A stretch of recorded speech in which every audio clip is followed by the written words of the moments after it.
Shalom Alechem à tout le monde, j'espère que tout le monde va bien. Be'ezrat Hashem, qu'on n'entende que des bonnes nouvelles dans le monde entier, surtout en Eretz Israël. Kakadosh Baruch Hu, par son chesed, sa bienveillance, amène la paix en Eretz Israël, le shalom pour tout le monde, la santé, les brachot, Be'ezrat Hashem, qu'on n'entende que des bonnes nouvelles. Et que cette guerre prenne fin tout de suite et maintenant, et qu'il n'y ait plus jamais de guerre, qu'il n'y ait que le shalom. En Eretz Israël, comme il écrit dans la Torah, Imechukotai telechu, et mitzvotai tishmeru va'asitem otam et natati shalom ba'aretz. Il faut prier pour qu'il y ait le shalom dans le monde et le shalom en Eretz Israël. Ce soir, nous étudions Bezrat Hashem pour la délivrance, la Géoula, de tout le Ham Israël en tout lieu où il se trouve. Nous avons un programme très chargé dans la paracha de cette semaine, puisque nous avons 3 parachiotes. Parachat Vayakel, Parachat Pekoudé et Parachat Achodesh Azeh Lachem Rosh Chodashim. Nous allons lire les 2 dernières parachiotes du livre de Shemot. Donc cette semaine, nous terminons le livre de Shemot. Et nous allons lire également la paracha de Achodesh, qui parle du mois de Nissan, qui parle des premières mitzvot que le peuple d'Israël va recevoir au moment de la Géoula. Et nous allons constater des points très intéressants entre la fin du livre de Shemot et le début du livre de Shemot. Je voudrais ouvrir le shiur de ce soir avec un pasouk que nous avons lu dernièrement durant la fête de Purim,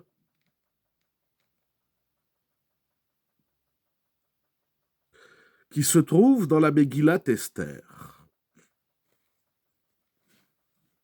Au chapitre 9, verset 22, il est dit la chose suivante dans la Megillat Esther. Ve'achodesh asher nehepach laem miyagon lesimcha u'me'evel leyom tov.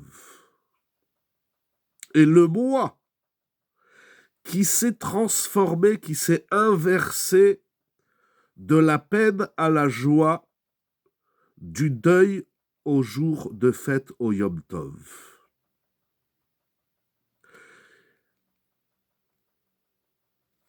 La Megillat Esther nous dit que tout le mois de Hadar, et nous sommes encore au mois de Hadar,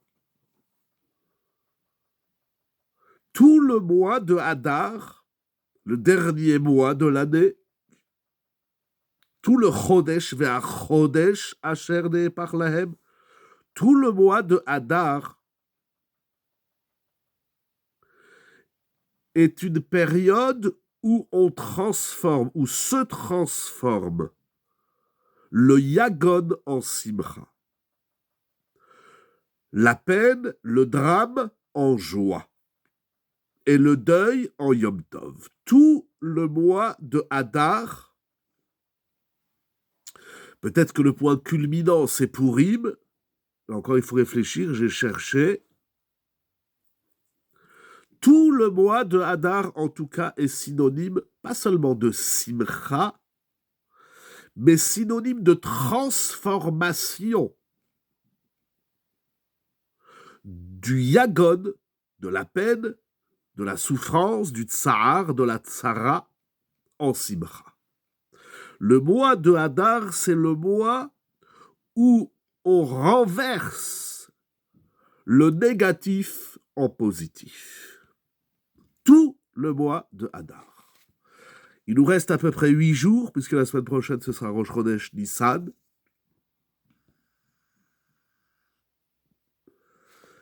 Il nous reste encore 8 jours pour transformer, pour renverser Nehepar, tout le Yagon en Simcha. C'est-à-dire que lorsqu'on parle de la Simcha, c'est pas seulement que nous souhaitions sortir du noir, du négatif, des problèmes de la vie, des épreuves, des souffrances, pour se retrouver dans la Simcha. C'est plus que ça. Ça, c'est humain. Aucun homme n'accepte, en tout cas agréablement, les moments de peine et de souffrance. Ça, on n'a pas besoin de la Torah. Ça, tous les humains, l'être humain, il n'aime pas la peine et la souffrance. Il veut être dans la Simcha. Le chidouche de la Torah, de la Megillat Esther. Les mélanges, les grosses. Alors, éteins le micro. Voilà. Le chidouche de la Megillat Esther, c'est de prendre le Yagon, de prendre ce qui est synonyme de souffrance, de peine, et cela même de le transformer en simcha. La simcha dans la Torah, c'est pas sortir d'un état dramatique pour se retrouver dans un état agréable, joyeux. Le chidouche de la Torah, c'est qu'on doit faire un exercice pour transformer, un exercice transformateur. On doit prendre la peine, on doit prendre le négatif et le transformer en quelque chose de joyeux. Bien évidemment, la question s'impose, comment fait-on cela? En vérité, ce que nous dit ici la Megillat Esther, on va dire que ce n'est pas Esther qui a innové ce concept de transformation du Yagon en Simcha. On le trouve également chez David Hamelech. Pourquoi que hasard? Nous allons voir. Très bonne question. Et je disais que ce point n'est pas le chidouche propre de Esther. C'est pas elle qui a innové dans la Megillah ce concept. On le trouve déjà dans les Teilim, David Hamelech, dans le Teilim Aromimcha, Shem Kidilitani, que les messieurs en tout cas disent tous les matins, il dit Afarta mispedi le macholli. David Hamelech dit tu as transformé, inversé ma peine, mon deuil en joie. Donc on retrouve ce qu'elle dit Esther, ce qui est dit dans la Megillat Esther, dans et chez David Hamelech dans les Teilim. Nous allons essayer de voir ce soir ensemble, Bezrat Hashem, comment on transforme le drame en simcha. Il y a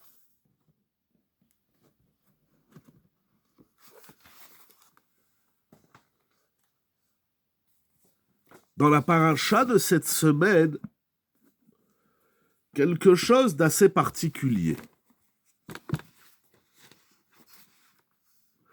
Au chapitre 40, Perek Mem,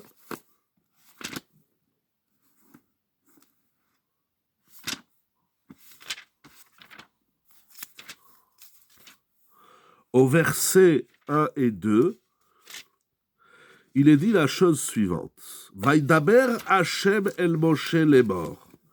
Donc nous sommes à la fin, vers la fin de la paracha de Pekoudé. Ce sera cette semaine la dernière montée. Hashem parle à Moshe et lui dit Beyom achodesh arishon be'echad lachodesh takim et mishkan ohel moed.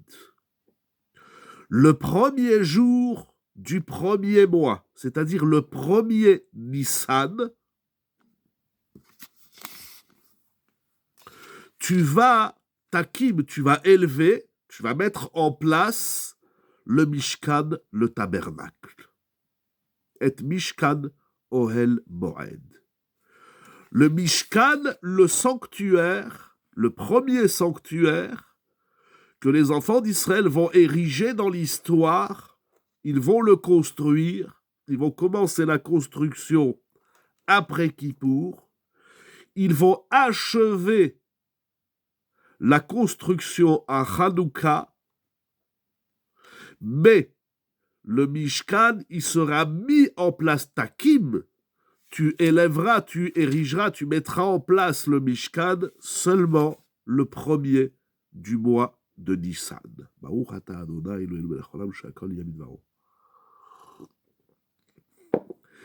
Et dans les versets qui suivent, Akadosh Baruch Hu explique à Moshe comment il doit établir le Mishkan. Versets 3, 4, 5, 6, 7, 8, 9, 10, 11, 12, 13, 14, 15 et 16. Au verset 17, Vayehi b'chodesh harishon b'shana hashenit be'echad lachodesh hukam hamishkan vayakem Moshe et hamishkan. Donc Akadosh Baruch Hu dit à Moshe, le premier Nissan, tu vas établir, tu vas mettre en place, tu vas élever, soulever, mettre en place le Mishkan. Il lui explique sur 16 versets comment il va ordonner le Mishkan. Et la Torah nous dit à partir du verset 17 qu'effectivement, le premier du mois de Nissan, Moshe Rabbeinu, il va mettre en place le Mishkan.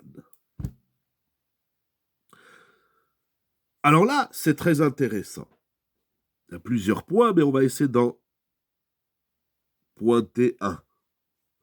C'est que nous allons lire également à Chodesh Hazeh Lachem, c'est-à-dire on revient à Parashat Bo, au chapitre 12 de Shemot. Nous allons lire cette semaine également à Chodesh Hazeh Lachem Rosh Chodashim Rishon U Lachem Lechodshei Hashana. Le mois de Nissan dans la Torah, il s'appelle le premier mois des mois de l'année. Et le premier Rosh Chodesh Nissan de la sortie d'Égypte, ils vont recevoir la mitzvah déjà d'établir des mois.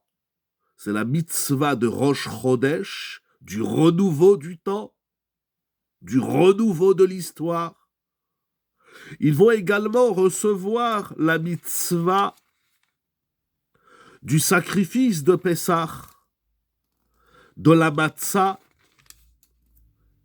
et du maror. Donc le mois de Nissan, c'est le mois où on a reçu les premiers commandements, que d'ailleurs Rashi, au début de la Torah, le premier Rashi dans Bereshit, il nous dit que la Torah aurait dû ouvrir et commencer par ce passage, chapitre 12 dans Shemot, à Chodesh Hazeh Lachem Rosh Chodashim. Il y a ici un point de départ qui aurait dû être le départ de tous les départs, comme dit Rashi au début de la Torah. Alors, résumons un petit peu tout ce qui se passe. Nous avons rappelé que dans la Megillat Esther, nous parlons du mois de Hadar, que d'ailleurs, l'année où Haman Aracha a décidé de porter atteinte au peuple d'Israël, vous vous souvenez dans la Megillat Esther, lorsqu'elle dit Esther, la reine à Mordechai, jeûnez pour moi et je jeûnerai pour vous, Tsumu alai, eh bien, les enfants d'Israël vont jeûner pendant 3 jours, c'était pendant la fête de Pessah. Donc, de toute évidence, il y a un parallèle entre Purim et Pessah. Que d'ailleurs la Gemara nous dit dans Masechet Ta'anit qu'il faut juxtaposer Purim à Pessah parce qu'il faut juxtaposer la Géoula de Purim à celle de Pessah. S'il faut juxtaposer Purim à Pessah, c'est qu'il y a un lien entre Purim et Pessah. Et j'ai constaté quelque chose d'extrêmement puissant. C'est que ce pasouk-là, Ve'achodesh asher ne'epach lahem yagon lesimcha, on va le dire dans la Haggadah de Pessah. 2 fois dans l'année, au moins, il y a le pasouk dans David Amelech, Afarta mispedi le macholli, mais ce concept de Ne'epach lahem yagon lesimcha, on va le dire aussi dans la Haggadah de Pessah. Donc le travail que je vais essayer de faire avec vous, c'est d'essayer de comprendre ce qui se passe entre Purim et Pessah. Alors vous êtes déjà en train de chercher dans vos Haggadot. Je vais vous le dire tout de suite si vous n'avez pas encore trouvé. Parce que dans la Haggadah de Pessah, où je l'ai mise, elle est là. Nous terminons la Haggadah, c'est-à-dire la clôture de la Haggadah de Pessah. Les fichar, tout à la fin, on recouvre les matzot, on prend la 2e coupe de vin dans la main, on la soulève et on dit les fichar anachnu chayavim lehodot. C'est-à-dire que la transformation se poursuit en Nissan, tout à fait, exactement. La transformation du yagon, c'est pas à la simcha, elle se poursuit. Ça veut dire que c'est pas que Rosh Chodesh Nissan arrive et on passe dans une nouvelle ère, même si c'est à Chodesh Hazé. Pessah, c'est l'aboutissement de Purim. Donc après qu'on recouvre les matzot, à la fin de la Haggadah, on prend la 2e coupe de vin, c'est pas du vin, c'est du thé, et on soulève la coupe et on dit les fichach alachnu chayavim. Nous sommes tenus. Les hodot, les halel, les shabeach, les faer, les romem, les ader ou le kales. En un mot, même s'il y a plusieurs verbes, nous devons louer, remercier Hachem, qui nous a fait tous ces miracles. She'asa la'avotenu velanu et kol hanissim ha'elu. Et regardez le Baal Haggadah, l'auteur de la Haggadah, comment il formule. Otzianu me'avdut lecherut. Hachem nous a fait sortir de l'esclavage vers la liberté, ou mi-shi'bud lig'ula, et de la servitude vers la rédemption, ou mi-yagon le simcha, et du yagon à la simcha, ou me-evel le yom tov, du deuil au Yom Tov, ou me'afela le or gadol, et de l'obscurité vers une grande lumière. Ces 4 mots, miyagon le simcha ou me'evel le Yom Tov, c'est les mêmes mots que dans la Megillat Esther au chapitre 9, verset 22, je crois qu'on a dit tout à l'heure. Ve'achodesh asher ne'epach lahem miyagon le simcha ou me'evel le Yom Tov. C'est les mêmes mots de la Megillat Esther. Incroyable. On finit la Haggadah de Pessah avec un pasouk de la Megillat Esther. Incroyable. Incroyable. Il y a donc un lien très fort entre Purim et Pessah, que d'ailleurs, encore un point, il est écrit dans le Shulchan Aruch, Shloshim Yom Lifnei Hachag, 30 jours avant Pessah, on étudie les lois de Pessah, et 30 jours avant Pessah, c'est le jour de Purim. Donc le jour de Purim, on commence à étudier les lois de Pessah. Nous voyons encore une source qui nous apprend qu'il y a un lien entre Purim et Pessah. Et ce lien, il s'appelle Miyagon le Simcha ou Me'evel le Yom Tov. Ensuite, nous avons rapporté les psukim dans la Torah de notre parasha Pekoudé qui nous dit que le Mishkan a été mis en place Rosh Chodesh Nissan. Donc le mois de Nissan, c'est le mois de Hakamat HaMishkan. C'est le mois de la mise en place, la mise en œuvre du Mishkan. Quel est le rapport entre Purim, Pessah et le Mishkan? Nous avons rappelé également que le mois de Nissan, c'est le premier mois, c'est le mois du renouveau, du Chodesh, de la Hitratshut. Adar, on finit l'année. Nissan, on recommence l'année. Nissan, c'est le Rosh Chodesh des mois, c'est le premier des 12 mois. Et il y a la mitzvah de Pessah, Matzah et Maror.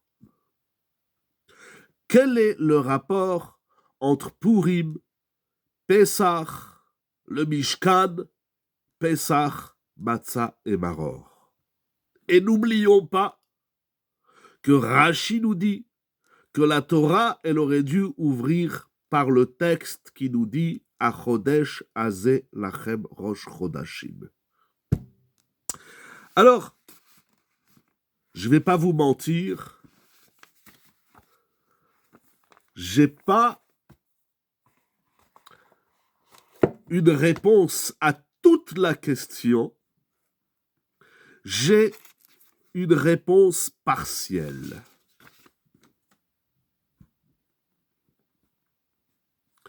Tout d'abord,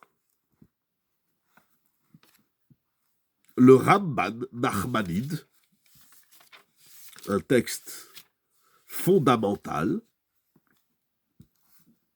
Rabbi Moshe ben Rabbi Nachman, il vivait il y a à peu près 8 siècles, il écrit au début du livre de Shemot, une introduction au livre de Shemot.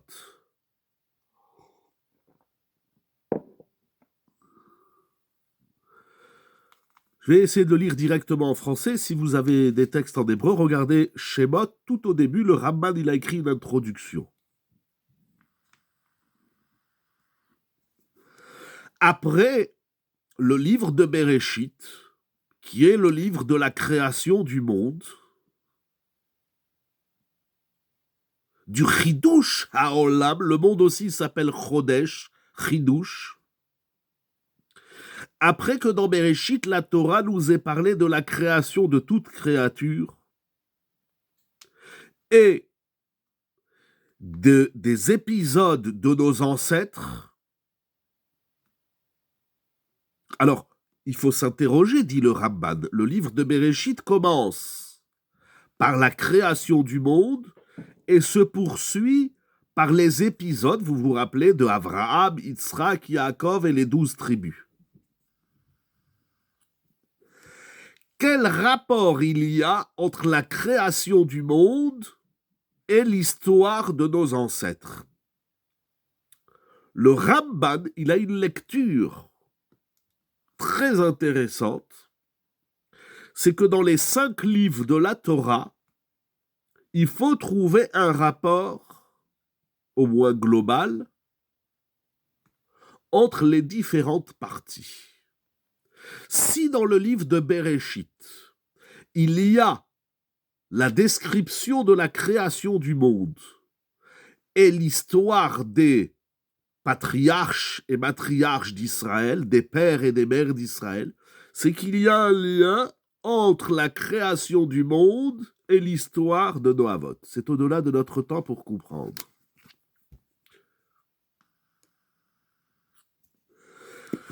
Ce que vous dites, c'est complètement vrai, mais c'est pas tout à fait vrai. Pourquoi? Vous dites c'est au-delà de notre temps. Tout le monde a une règle, je dirais très vite, c'est pas le sujet ce soir, c'est que tout ce que nous lisons dans la Torah, c'est pour nous apprendre quelque chose. Le Maharal, comme Rav Wolbe écrit également, le Maharal nous dit que le mot Torah, ça ne veut pas dire la Bible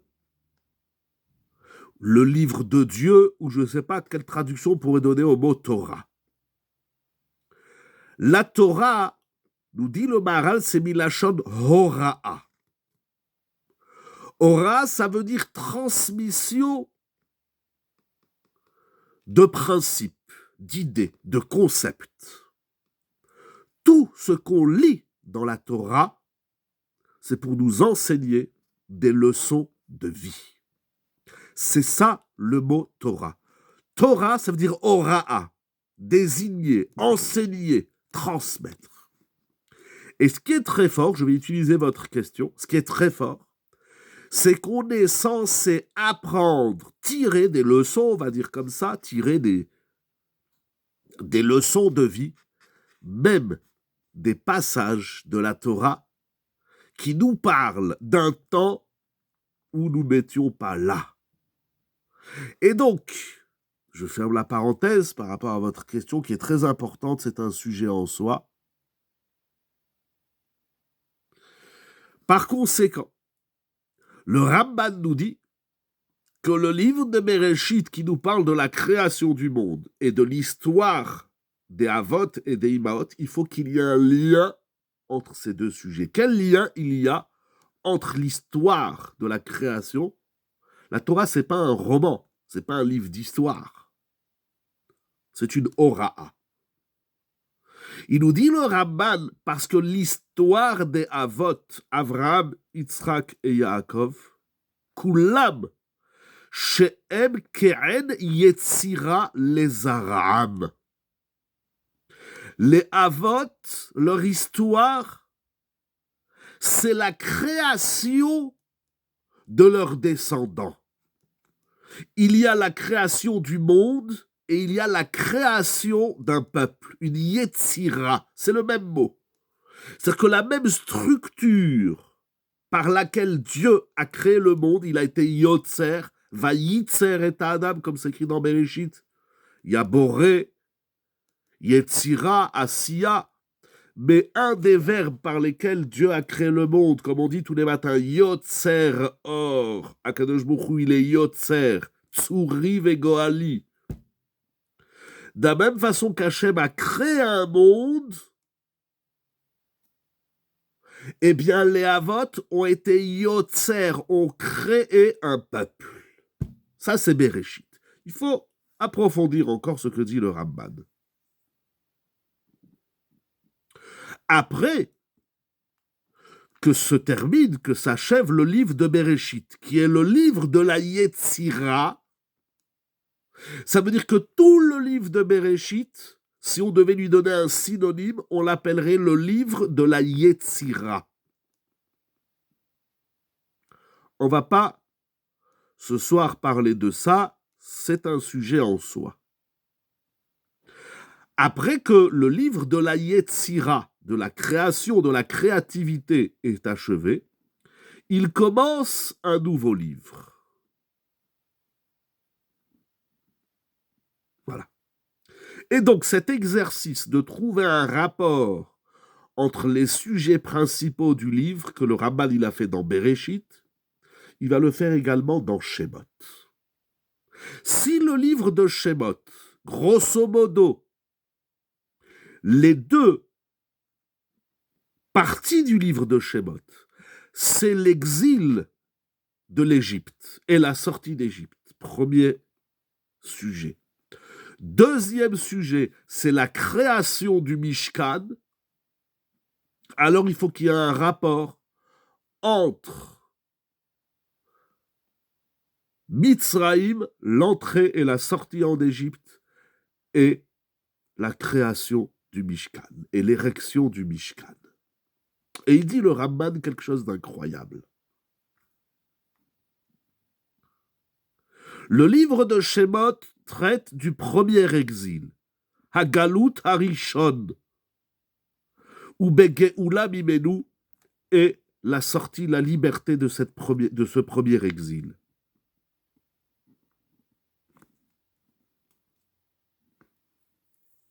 Voilà. On était en exil en Égypte. Akadosh Baruch Hu va nous sortir de cet exil. Mais cependant, veine, הגלות איננו נשלם עד יום שובם אל מקומם ואל מעלת אבותם ישובו. Il dit le Raman quelque chose de fondamental et de grandiose. L'exil ne se termine pas au moment où on est sorti de l'Égypte, mais seulement lorsqu'on revient, Shuvam el Mekomam, seulement lorsqu'on revient à notre place initiale, Ve'el Ma'alat Avotam Yashuvu, et seulement si on revient au niveau de nos ancêtres. Là, on peut dire qu'on est libéré et qu'on est sorti de l'exil.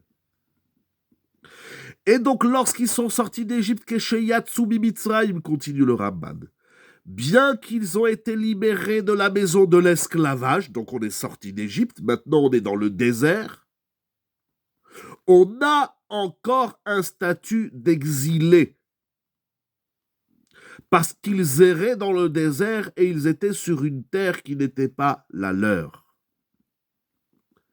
Mais, lorsqu'ils sont arrivés au mont Sinaï, et ils ont érigé le Mishkan, et Akadosh Baruch Hu est revenu et a résidé parmi eux, alors ils ont retrouvé le niveau de leurs ancêtres, et alors, Ve'az nerchevu Geulim. Alors, ils sont considérés comme étant des êtres libres. La liberté, c'est pas de sortir de la prison, de là où on est enfermé, de l'Égypte, de l'étroitesse. La Géoula, c'est lorsqu'on a atteint l'objectif défini qui s'appelle Mekomam ou Ma'alat Avotam, leur lieu et le niveau de leurs ancêtres. Et à quel moment les enfants d'Israël sont considérés Géoulim, libérés? C'est lorsqu'ils arrivent au mont Sinaï, qu'ils reçoivent la Torah et qu'ils érigent le Mishkan. Ce n'est que le premier Nissan de la deuxième année, comme c'est écrit dans la paracha de cette semaine, parachat Pekoudé, que les enfants d'Israël, ils sont appelés Géoulim. C'est pas on est sorti d'Égypte, on est libre, et après Dieu il nous a dit vous allez recevoir la Torah, et après il nous a dit vous allez faire le Mishkan. La Géoula, c'est-à-dire que tout le livre de Shemot dessine, raconte, explique, structure la Géoula du Ham Israël. Et on est appelé Géoulim. Aujourd'hui, ne nous enseigne pas cette direction. Je n'ai pas compris votre question, excusez-moi.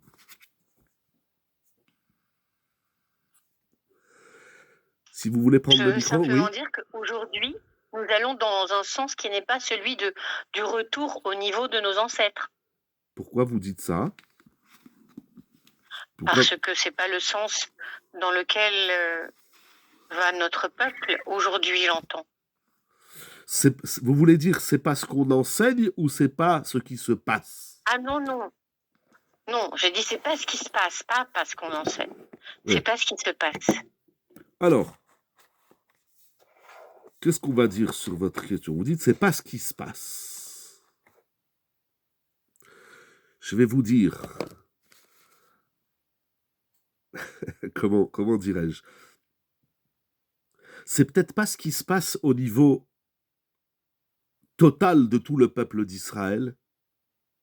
Il y a peut-être encore des brebis égarées, des brebis qui s'égarent et qui ne veulent pas se rapprocher, mais il y a malgré tout, d'abord il y a une partie du Ham Israël qui va dans ce sens, parce que ce texte du Ramban, il est fondamental. Et peut-être que s'il y a une partie du peuple d'Israël qui ne va pas dans ce sens, c'est parce qu'il n'a pas encore eu la chance, le mérite, le désir de suivre nos shiurim sur Zoom ou d'autres shiurim, d'autres rabbanim. Ce que je veux dire, c'est qu'ils n'ont pas encore eu accès à cet enseignement. Et c'est pour ça que j'aime dire dans certains shiurim, pas systématiquement. Il y a des shiurim où je dis aux gens, ce que vous avez entendu là, il faut le répéter à personne. C'est un contexte, c'est un travail. Mais il y a des notions, ce Ramban-là, ce texte du Ramban, on a une mitzvah, un devoir, autant que se peut, de le diffuser, de l'enseigner autour de nous. Il y a des gens qui ne pensent pas ça. Ils se trompent, ils pensent mal, ils pensent tordu, ils pensent de travers, ils ne pensent pas la Torah parce qu'ils n'ont pas accès, ils n'ont pas appris la Torah. Prenez ce Ramban, quand je dis prenez, excusez-moi, prenons ce texte du Ramban et diffusons-le le plus largement possible. Vous rencontrez quelqu'un et vous lui dites, regarde qu'est-ce qu'il nous dit Nachmanides. La Géoula, j'ai déjà eu l'occasion de le dire ici et ailleurs, c'est un sujet grandiose. J'ai des dizaines de livres à la maison qui parlent de la Géoula et tout ce qui va avec. Le Mashiach, le Olam Haba, la Triatabetim. J'ai des dizaines de livres à la maison. Je ne les ai pas tous finis, c'est en cours, Be'ezrat Hashem. Il y a tellement de choses magnifiques dans la Géoula, à commencer par le Maharal dans Netzach Israël. Et c'est le sujet même de la Torah tout entière et du peuple d'Israël.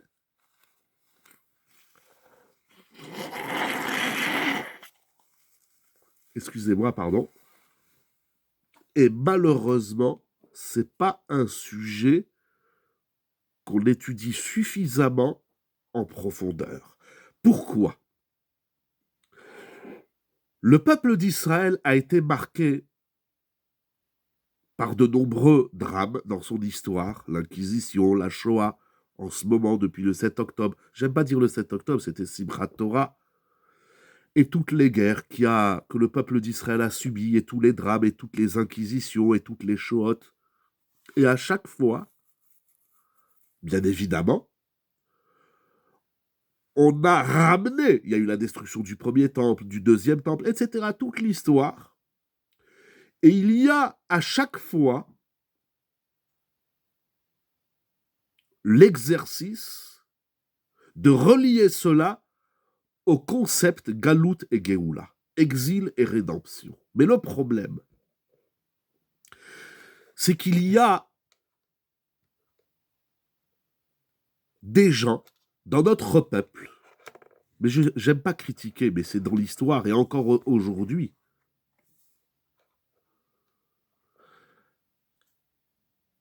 je les appelle les faux prophètes modernes. J'ai fait une petite vidéo il n'y a pas longtemps sur YouTube. Il y a des gens qui racontent n'importe quoi. Il faut faire très, très attention. Ça veut dire que il y a une histoire, il y a un projet divin, et il y a des gens qui l'abîment. Si on n'a pas étudié de façon fondamentale et aux sources des textes de la Torah, déjà le Tanakh, il y a eu l'histoire avec Ezra, Néhémia lors de la destruction du premier temple. Ensuite, il y a tout le passage au traité Gittin et dans le Midrash de Echa sur la destruction du deuxième temple. Et tous les livres dans les Midrashim et dans le Zohar, et encore. Comment un parcours si difficile peut nous ramener au niveau de nos ancêtres ? Un mot. Je vais vous dire un mot avant de continuer de poursuivre le sujet de ce soir. Un mot. La volonté. Est-ce qu'on a la volonté de vivre la Géoula prévue par Akadosh Baruch Hu ? Oui, tout être humain, il veut la Géoula. Personne n'aime l'exil, personne n'aime les déplacements des peuples, les immigrations, etc. Personne. Mais ça, c'est humain. Ça, même chez les goïms, ça existe, même chez les peuples. Mais est-ce qu'on veut vivre le projet de la Géoula d'Akadosh Baruch Hu, que Akadosh Baruch Hu, il a prévu dans la Torah? Pardon, si on peut éteindre les micros. Voilà. Est-ce qu'il y a cette volonté? On prie, Bonnet Yerushalayim, Quand vous mangez un gâteau, vous faites à la Mechia, vous dites à Kadosh Baruch Hu, reconstruit Yerushalayim. Ou venez Yerushalayim Ira Kodesh. Mais de quel Yerushalayim on parle? De quel Yerushalayim? Bien sûr, aujourd'hui il y a Eretz Israël, il y a des endroits magnifiques. Eretz Israël, c'est une terre exceptionnelle, avec tout ce que c'est Eretz Israël. Promise depuis Avraham Avinu, Adam Arishon, il était en Eretz Israël. Mais il y a un programme dans cette terre. Est-ce qu'on le veut? Est-ce qu'on veut une Géoula humaine? C'est des grands débats dont je ne me lancerai pas ce soir parce que c'est immense. Il y a des très grandes discussions. Mais au moins, déjà, est-ce qu'on a étudié? Il faut étudier. Et est-ce qu'on a cette volonté? De quel Yerushalayim parle-t-on? De quel Eretz Israël? C'est des grands débats. Mais déjà, il faut la volonté. S'il n'y a pas, je dis, il y a au moins deux lacunes auxquelles il faut remédier. Un, c'est l'ignorance. Deux, c'est les textes, c'est l'étude, c'est les textes à la source. Il faut faire très attention. Il y a des bonhommes, j'aime pas dire des rabbinim, il y a des gens, et dans l'histoire on les appelait les faux prophètes, qui ont abîmé l'histoire, qui ont fait des catastrophes, qui disent n'importe quoi. Il faut faire attention. C'est mieux vous écoutez BFM TV ou CNews ou I24 qui racontent que des bêtises, mais vous le savez, plutôt que d'écouter des prédicateurs qui racontent des ch'touillottes. Voilà. Il faut faire très attention. Parce que c'est délicat, parce que c'est un sujet sensible, et la moindre virgule de travers est la Bible histoire. Quand les Béné Israël vivaient l'esclavage, ils ne pouvaient même pas concevoir la Géoula. Exactement, c'est vrai. Je ferme la parenthèse. C'est un grand débat, c'est un grand sujet, mais on va continuer dans la paracha et à travers, nous allons voir encore des chidushim. Ce Ramban, ce texte de Nachmanide, il est fondamental. Un juif qui ne connaît pas ce Ramban, c'est un juif malade. Il a un problème. Donc la Géoula, elle ne s'est pas réalisée la nuit du 15. Elle a commencé la nuit du 15 Nissan. En vérité, elle a commencé déjà à Rosh Chodesh, Nissan. La Géoula, c'est-à-dire, on s'appelle, le Ramban dit tant qu'on n'a pas construit le Mishkan, on ne s'appelle pas des êtres libérés qui ont connu la Géoula. Incroyable ce qu'il écrit le Ramban. C'est révolutionnaire et grandiose à la fois. Alors, il nous faut comprendre le Mishkan. On ne va pas ce soir travailler le Mishkan, il est déjà très tard. On avait 5 semaines, puisque le Mishkan, ça a commencé par un chat Teruma, Tetsavé, Kitisava, Yakel, Pekoudé. On est cette semaine, nous allons terminer le livre de Shemot, donc le livre de la Géoula. Donc, Bereshit, c'est le livre de la Yetzira. Shemot, c'est le livre de la Géoula. Donc, tout ce qui se trouve dans Bereshit, c'est synonyme de Yetzira. Et tout ce qui se trouve dans Shemot, c'est synonyme de Géoula. Alors, et à partir de Vaïkra, on va parler de la avoda, du service qui se déroulait au tabernacle, au temple, au Beth Amikdash. Mais on est dans Shemot. Alors, puisqu'on est à la fin de Shemot, et enfin on va connaître la Géoula, je me suis dit, je crois que c'est Akadosh Baruch Hu, il m'a mis ça dans la tête, je me suis dit, je vais aller voir comment le Midrash Rabbah, il termine. C'est quoi le dernier Midrash? C'est quoi la dernière lecture que nous proposent les sages d'Israël sur le Mishkan? Il faut étudier tout le Midrash Rabbah, bien sûr. Mais je me dis, tiens, qu'est-ce qu'ils disent à la fin? Puisqu'on est à la fin de Pekoudé, on est à la fin, c'est là où la Géoula se passe. Et le Midrash, il dit quelque chose d'exceptionnel, de merveilleux, que je voudrais vous partager. Il se trouve donc dans Midrash Rabbah, chapitre 52, paragraphe 5. On ne va pas le lire tout entier, il est très long, mais 2 phrases. Exceptionnelles, magnifiques. Vayaviu et Amishkan.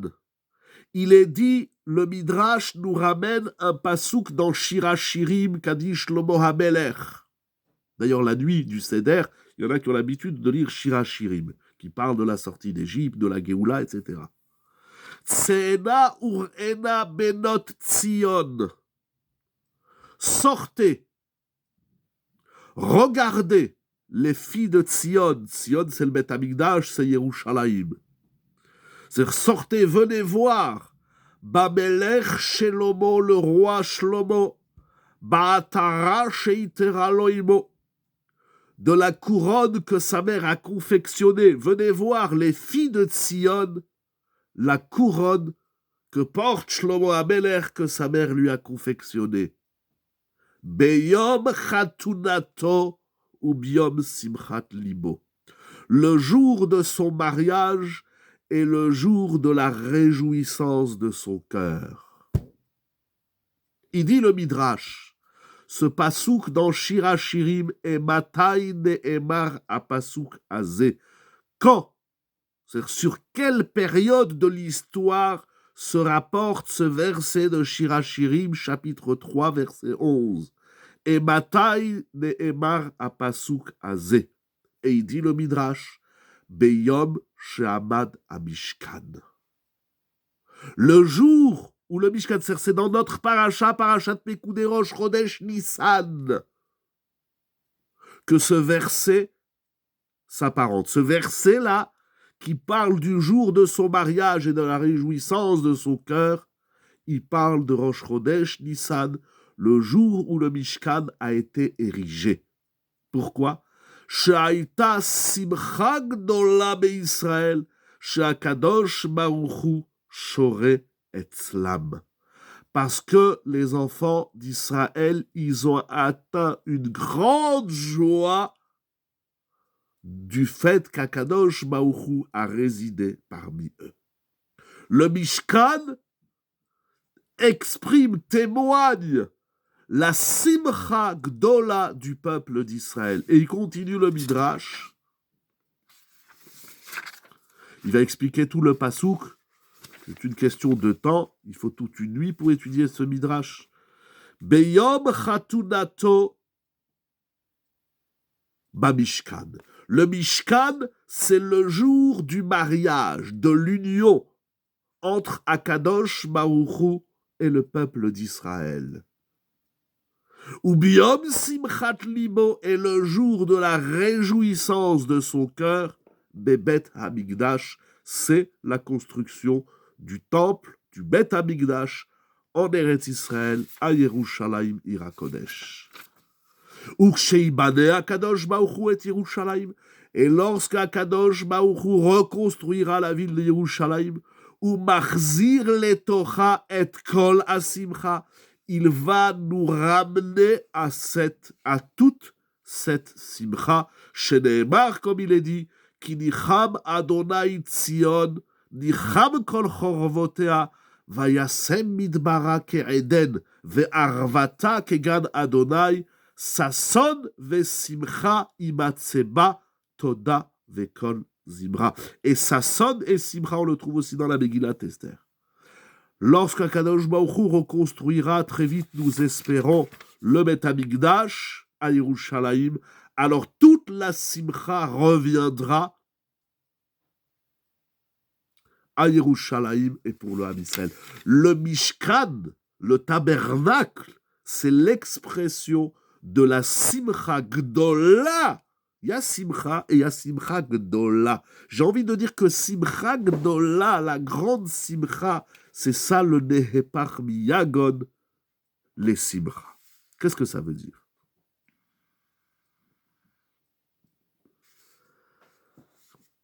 Ça veut dire qu'Akadosh Baruch Hu, il attend de se réjouir de notre joie, parce que c'est ça qui dit le Midrash.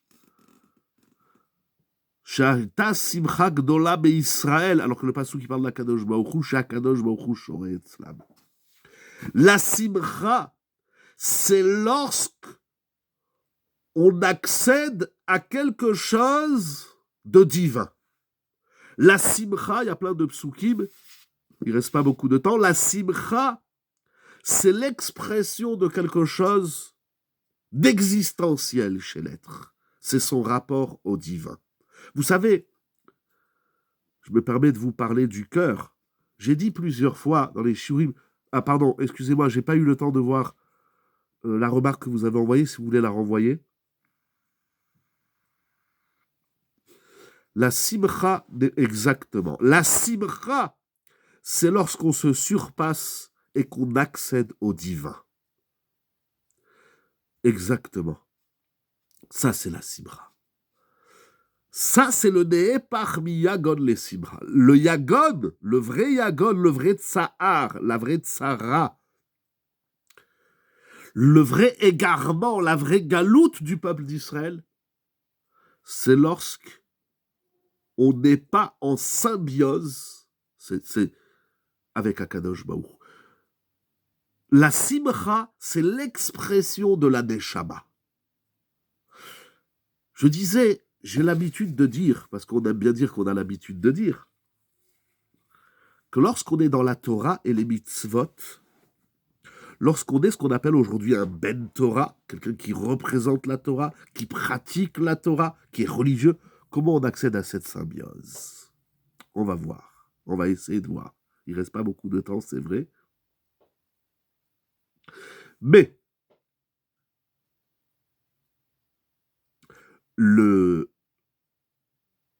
lorsqu'on est dans la Torah, accéder au divin, ça veut dire quoi?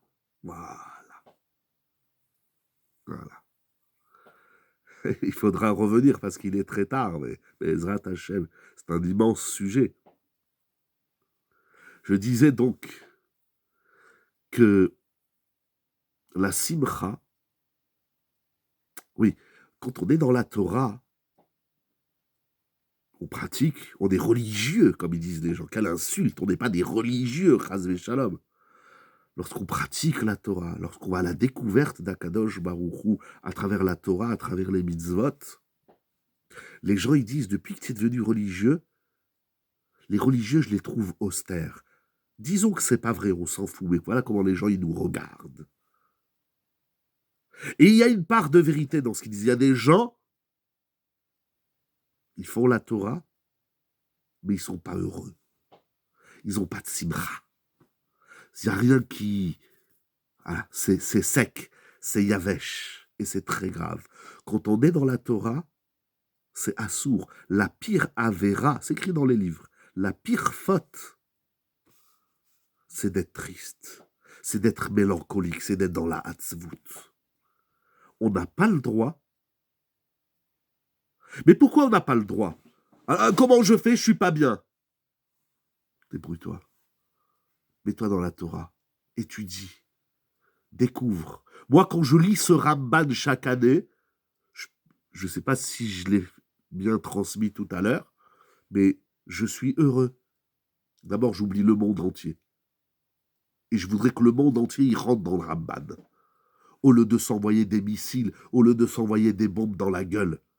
Pas seulement des missiles, des explosifs, mais des mots méchants, des mauvaises midotes. Mais ce Ramban-là, il est magnifique. Ta vie, elle est plus pareille.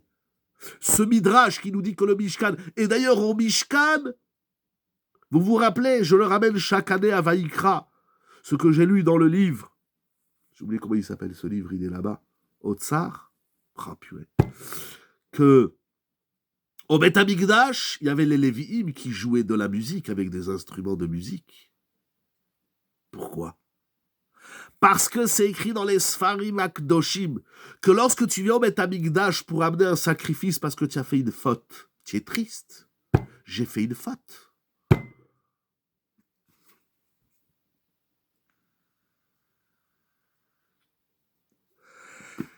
Pour redonner du sens et de la simcha, il y avait les Lévim qui jouaient de la musique. Vous vous rappelez ce vort extraordinaire?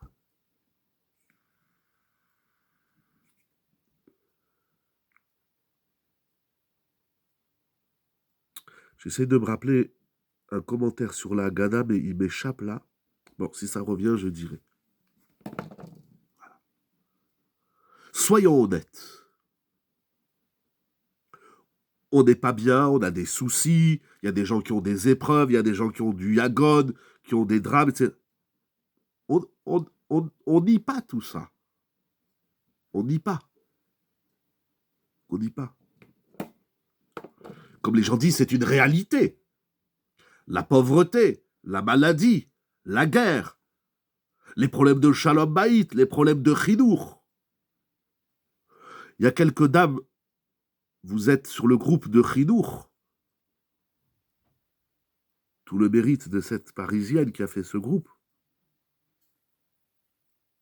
Il y a des gens qui posent des questions, mais je vois là l'écart qu'il y a avec la Torah. On essaie de répondre très succinctement, mais c'est tombé ou quoi? Il n'y a pas de séchel, il n'y a rien du tout. La guerre, c'est dramatique, mais il y a plus dramatique que la guerre, il dit le Chovot Halmamot. Il y a cet écart, cet éloignement, ce manque de simra. Quand tu es dans la Torah, tu es obligé d'être saméach, tu n'as pas le choix. Mais c'est magnifique. Akadosh Baruch Hu nous ne laisse pas le choix que d'être heureux. La Torah, je vous assure, toute la Torah, ne pas manger du cochon, ne pas dire du lachon hara, faire Shabbat, respecter sa femme. C'était la journée de la femme le 8 mars. On m'a dit qu'est-ce que la Torah elle dit sur la journée de la femme. Mais chez nous, il n'y a pas la journée de la femme. Le monde, la vie, la sortie d'Égypte, c'est les femmes. Bisrout nashim tzadkaniyot. Mais mesdames, vous devrez vous réjouir. C'est grâce à vous qu'on est sorti d'Égypte. Bisrout nashim tzadkaniyot nig'alu avotenu mimitzrayim. On est sorti d'Égypte par le mérite des femmes. Mais vous devrez danser, bien sûr, en faisant le ménage, à manger, repassage, travailler au bureau, etc. Je ne sais pas où.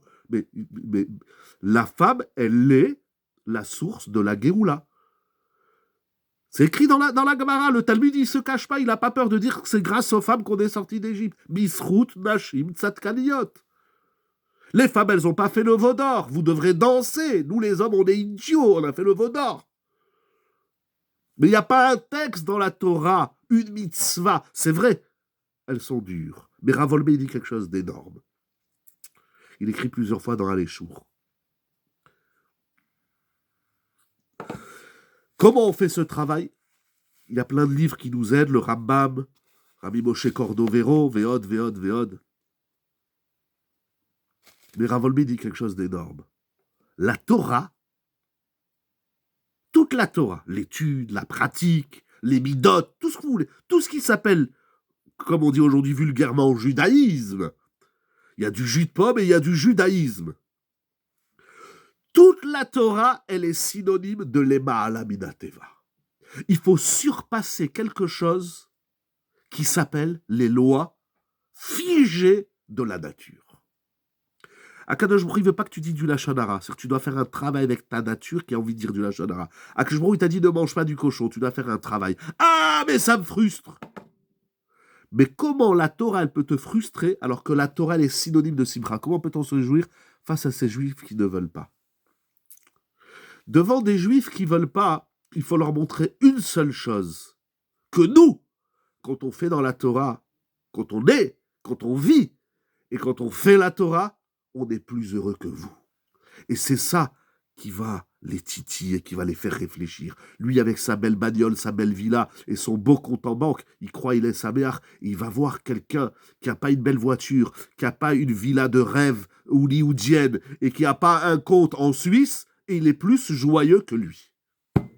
C'est par notre simcha qu'on peut éveiller celui qui est tout aussi loin.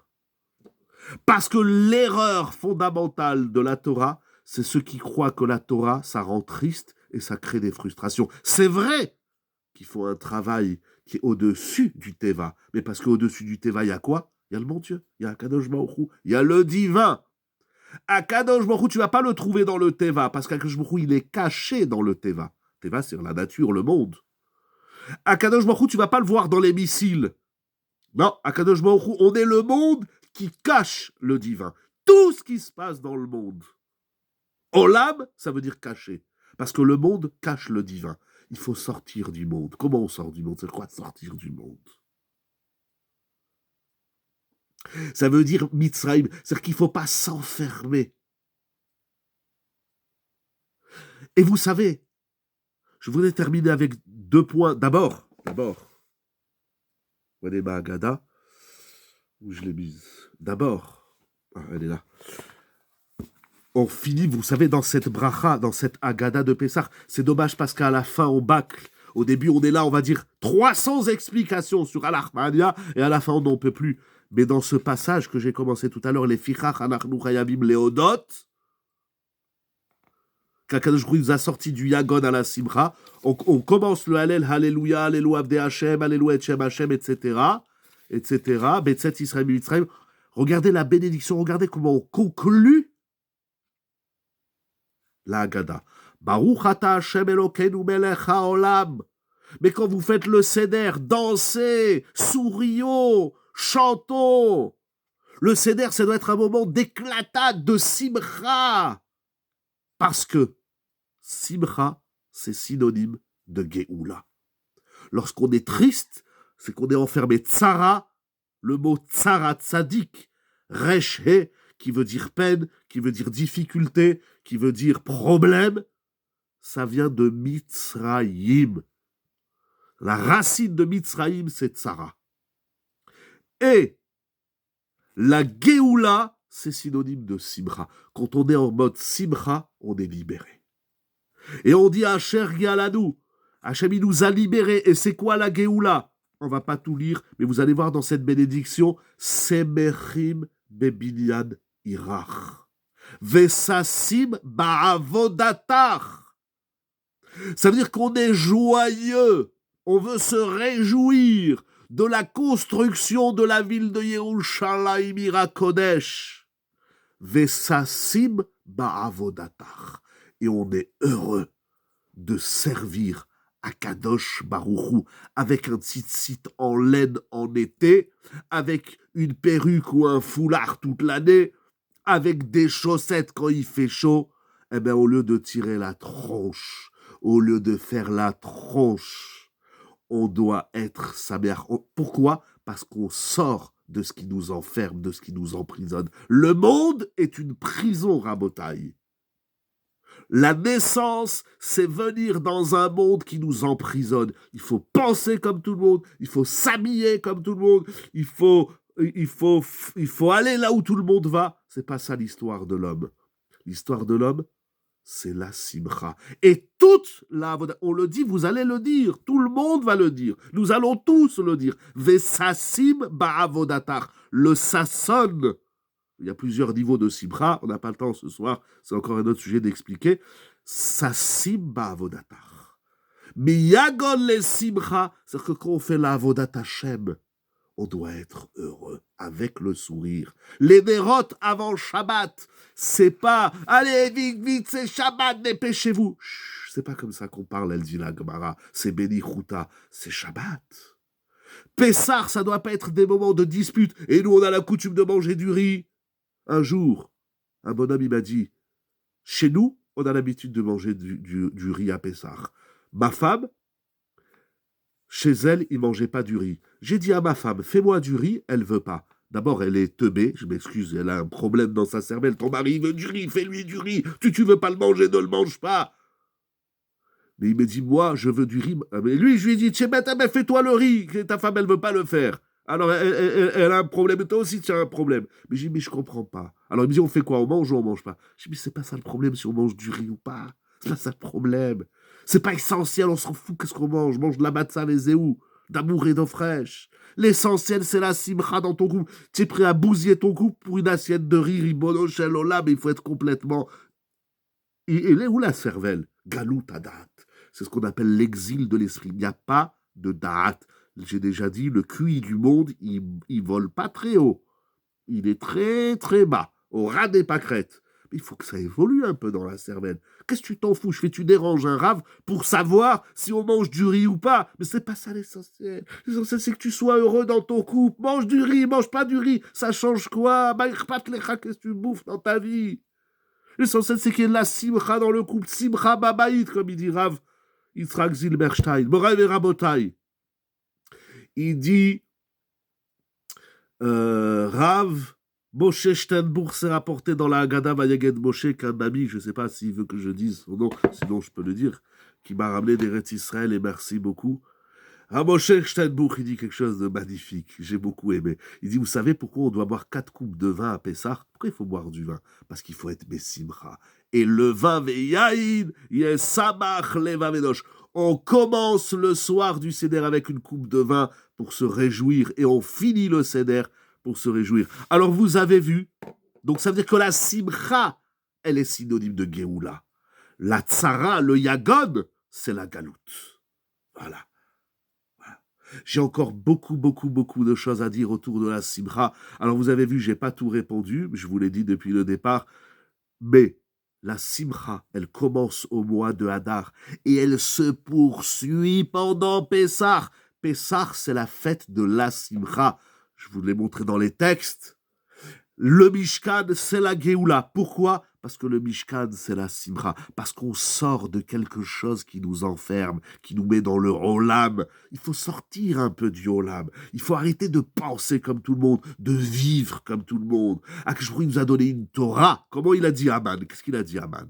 Aman, il a dit à Achashverosh, regarde, les Juifs, ils sont pas comme nous. Mais quelle est la différence entre un Juif et les Goïms? C'est quoi un Juif par excellence? C'est la Simcha. On fait Shabbat, c'est la Simcha. C'est toujours la fête. Alors c'est vrai, les mitzvot, c'est dur, mais la difficulté de la mitzvah, la messirut nefesh de la mitzvah, faire la tfila, c'est de la messirut nefesh. Birkat Hamazon, après que tu as mangé un bon couscous, il faut faire bracha harona. C'est pas comme ça.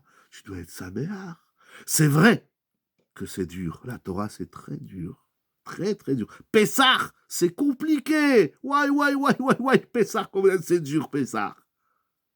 Entre la halacha, les chumrot, les minagim et les mauvaises midot, bon, Alia, combien c'est dur. Mais dur n'est pas antinomique avec simcha. Et dur n'est pas synonyme de frustration. C'est pas parce que c'est dur qu'on est frustré. La frustration, elle vient pas de ce qui est difficile, c'est pas vrai. La frustration, elle vient d'ailleurs. On en parlera un autre jour, Blinéder.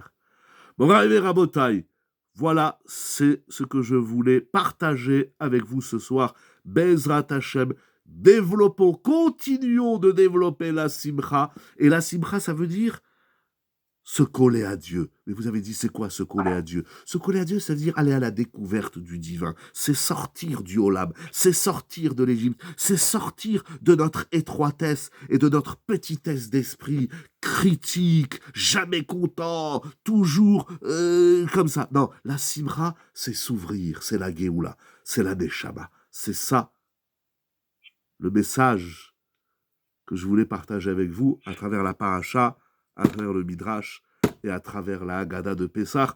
Je vous souhaite Shabbat Shalom Mevorach et Yiratzon. Merci à vous, messieurs, mesdames. Merci beaucoup, Rabbi Yonatan. Merci beaucoup, ton épouse, de mettre toujours en place le shiur du jeudi soir, comme les différents shiurim de Zoom, ainsi que tout le travail sur le site de la Yeshiva et tout ce que vous faites. Quelqu'un vous donne la bracha, la hatzlacha, la geoula shlema. Qu'Akadosh Baruch Hu, Bezrat Hashem cette année, pas cette année, tout de suite, avant Rosh Chodesh, on est encore vers Chodesh Hazé. Qu'Akadosh Baruch Hu, il donne la simcha à tout le Ham Israël, dans sa généralité et dans son individualité. Je vous souhaite Shabbat Shalom et Mevorach, dans la joie, dans la simcha, dans le sourire. Yeshiva Zoom, c'est online pour la gloire et la simcha d'Akadosh Baruch Hu. Shabbat Shalom u'Mevorach. Toda Rabba, Kol Tuv. Toda Rabba, Kol Tuv. Toda